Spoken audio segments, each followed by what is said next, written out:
Comment aider les enfants à pratiquer la dépolarisation? C'est ce qu'on va voir aujourd'hui.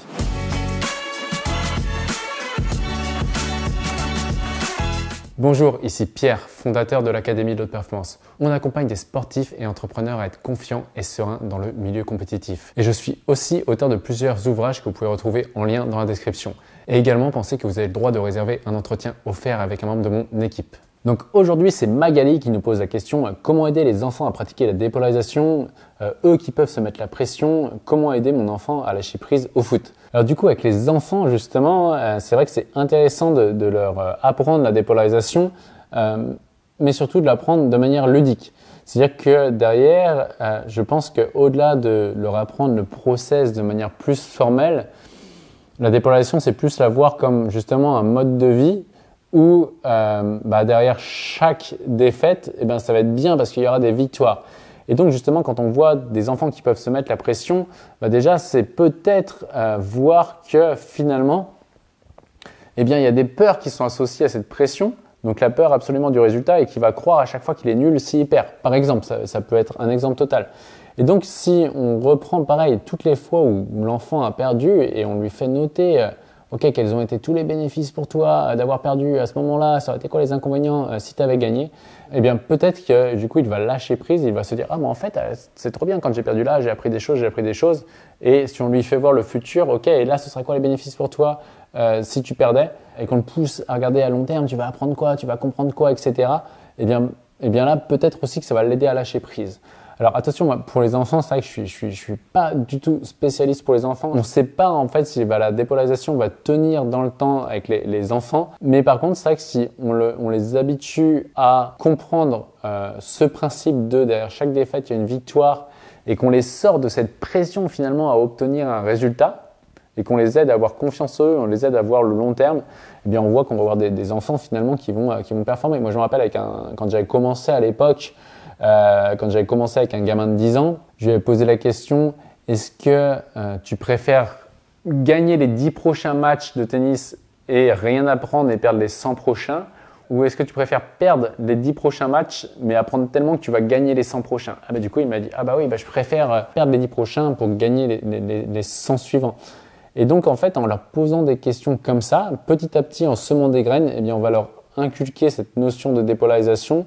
Mais au-delà de la pratiquer de manière formelle, je pense vraiment qu'ils puissent apprendre ça de manière ludique et automatique et la meilleure des situations. Avec un enfant rentré en force et l'obliger entre guillemets à regarder bénéfices inconvénients, quand je juge quelque chose chez quelqu'un, c'est que je l'ai en moi et que je l'accepte pas en moi. Je suis mitigé par rapport à ça pour deux raisons. La première chose, c'est qu'on risque de le dégoûter si on le force à le faire. Et donc c'est important que ça vienne vraiment de lui et qu'il comprenne que, je me rappelle, nous avec les petits qu'on a accompagnés à l'Académie de l'Haute Performance à l'époque, c'était des jeunes qui étaient très souvent engagés et qui avaient envie de le faire et c'est pour ça que ça marchait bien. Et ensuite, un gamin qui masterise la dépolarisation trop tôt, derrière ça peut créer aussi des inconvénients parce que si on regarde après dans le point de vue scolaire, d'un point de vue etc., peut-être que ça le met en décalage à voir le monde de manière différente. Donc je suis pas forcément pour pousser les gens à apprendre la dépolarisation. Donc moi je pense que au-delà d'aider l'enfant à pratiquer la dépolarisation, ce serait plutôt justement aux parents d'apprendre la dépolarisation et c'est pour ça que nous on a arrêté les enfants de moins de 15 ans, on a arrêté à l'Académie de l'Haute Performance de les prendre si le parent n'accepte pas de faire les séances lui-même. C'est-à-dire qu'aujourd'hui on demande à ce que le parent fasse des séances en même temps que l'enfant pour que le parent comprenne ça, intègre ça dans sa vie et du coup soit capable de guider son enfant. Parce que ce qu'on a pu remarquer à l'Académie de l'Haute Performance des fois, c'est que le parent était plus polarisé que l'enfant sur le résultat. Et je me rappelle justement dernièrement avec une personne qui m'interviewait,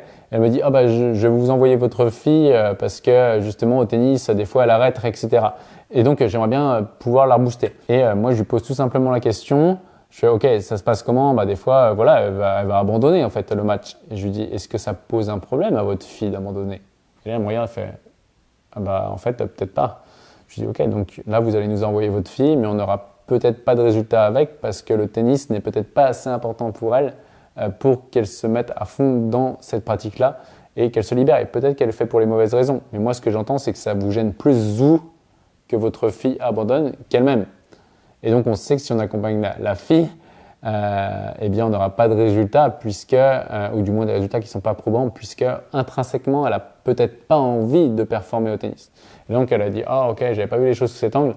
Et donc, souvent, les parents, parce qu'ils veulent le bien pour l'enfant, vont projeter leurs attentes sur les enfants, vont projeter que s'il abandonne, c'est pas bien, etc. Alors que l'enfant a peut-être tout simplement pas assez la niaque et l'envie à l'intérieur de lui de performer dans le sport. Parce qu'il préfère faire autre chose aussi dans la vie et le sport, il préfère à certains niveaux, mais peut-être pas que pour la performance. Et c'est ok en fait. C'est pas pour ça que l'enfant est un loser, c'est pas pour ça que l'enfant est un perdant. Non, c'est juste que c'est pas assez intrinsèquement important pour lui pour qu'il fasse l'effort nécessaire de se dépasser. Donc c'est pour ça où moi je conseille d'abord, avant même de vouloir que l'enfant pratique de la dépolarisation, que le parent le fasse derrière au moins 4-5 séances, qu'il fasse sur soi, pour vraiment le vivre, comprendre les choses, comprendre le système de priorité intrinsèque aussi qui est très important. Chaque être humain a un système de priorité intrinsèque. Quand un être humain est concentré sur ses priorités intrinsèques, alors il est naturellement résilient, naturellement combatif, naturellement compétitif. Quand un être humain est déconnecté de ses priorités intrinsèques, alors naturellement, il va abandonner, il ne va pas avoir de résilience, il n'aura pas de plaisir. Je me rappelle d'un entrepreneur justement que j'avais accompagné à l'époque et qui me dit « Ah, ma fille, il faudrait que je l'accompagne, elle n'a pas de mental. » Je dis « Comment ça, elle n'a pas de mental, ta fille ?» L'autre fois, on a fait une sortie vélo et franchement, elle a arrêté, elle n'en pouvait plus, elle grognait derrière, etc. Ok, qu'est-ce que ta fille aime? Ma fille, elle aime le piano. Ok, t'as déjà fait du piano avec elle? Ouais, tu tiens combien de temps? J'ai essayé, allez, au bout de 5-10 minutes, j'en avais marre, j'ai arrêté. Ok, donc ce que tu es en train de me dire, c'est que ta fille n'a pas de mental dans quelque chose qu'elle aime pas, le vélo, et elle a du mental dans ce qu'elle aime. Et toi, tu as du mental dans ce que tu aimes, le vélo, mais tu n'en as pas dans ce que toi t'aimes pas, mais que ta fille aime, c'est-à-dire le piano.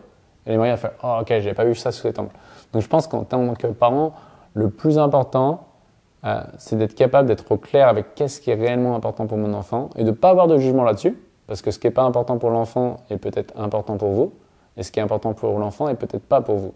Et donc, c'est d'être capable de soutenir l'enfant à travers ce qu'il est en train de faire, le laisser explorer son potentiel à travers ce qu'il aime, et des enfants ont tous des priorités qui sont intrinsèques, et l'aider par rapport à ça. Et ensuite, pour l'aider justement à pratiquer la dépolarisation, c'est de l'amener de manière ludique, et ensuite, le jour où il en aura vraiment envie, et bien là, il pourra passer à l'action. Mais si on le force à un moment donné, après, on risque de le buter et il ne voudra plus le faire.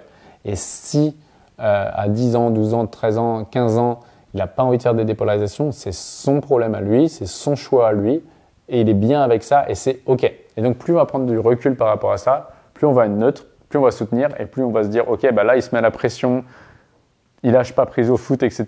On va regarder, OK, quels sont tous les bénéfices pour mon enfant de ne pas lâcher prise au foot, jusqu'à être totalement neutre par rapport à ça.